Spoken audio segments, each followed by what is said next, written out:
So how does a company that started in a home kitchen back in 1951 become a publicly traded giant, a powerhouse that dominates its market and is expanding across the entire globe?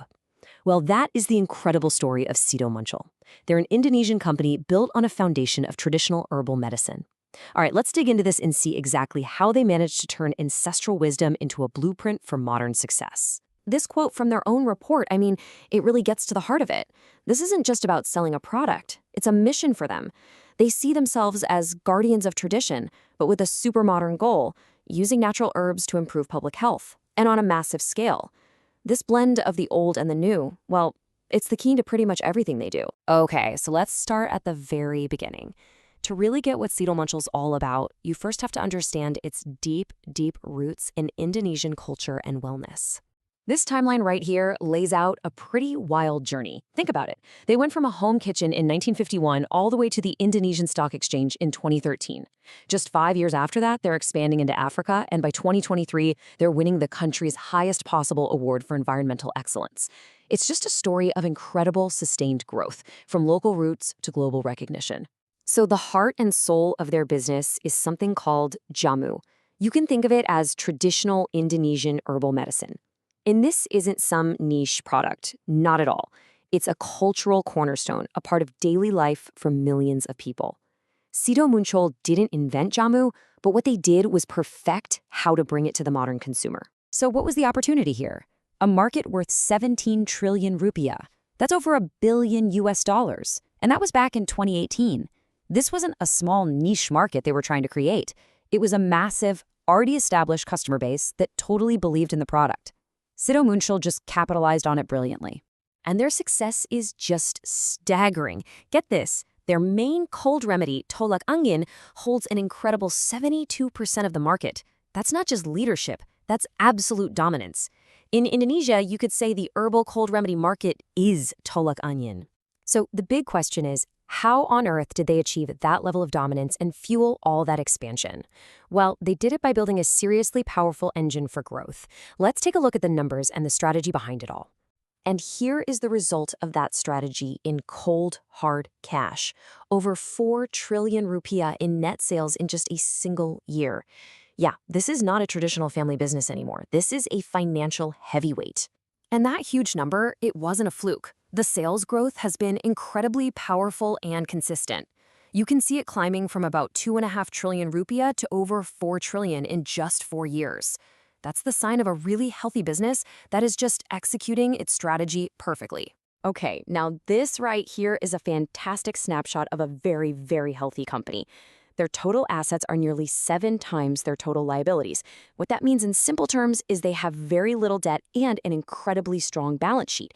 That gives them stability and, the freedom to invest in innovation and expansion without being weighed down. And they're using that financial strength to look way beyond Indonesia. They're not just dabbling in exports. They have a real, focused strategy. Sure, they've built a presence in nearby countries like Malaysia, but the really big story is Africa. In just a few years, their energy drink became a top 3 market leader in Nigeria. And while exports are still a smaller piece of the pie at 6%, it's clearly a growing engine for their future. But Sido Muncul's story isn't just about sales figures and expanding into new markets. A huge part of their brand identity, their DNA, really, is their commitment to social and environmental responsibility. It's totally woven into who they are. And we're not talking about one-off donations here. They run these huge, long-term programs that have a direct, tangible impact on communities. From providing essential health services like free surgeries to supporting the very people who sell their products on the street, it's a really holistic approach to giving back. The scale of their impact is just profound. By 2019, they had already funded over 53,000 free cataract surgeries. Just think about that. Every single one of those numbers is a person whose sight was restored, someone who could go back to work and support their family. It's incredible. They also show this deep respect for their smallest business partners. Their Mudik Gratis program gives free holiday transportation home for street vendors. Since 1991, they've helped over 370,000 people make that journey. It's just a powerful way of saying thank you. And this kind of commitment, it gets noticed. In 2023, they received the Proper EMIS Award, which is the absolute highest environmental honor given by the Indonesian government. So this isn't just good PR. This is verified, top-tier performance in sustainability.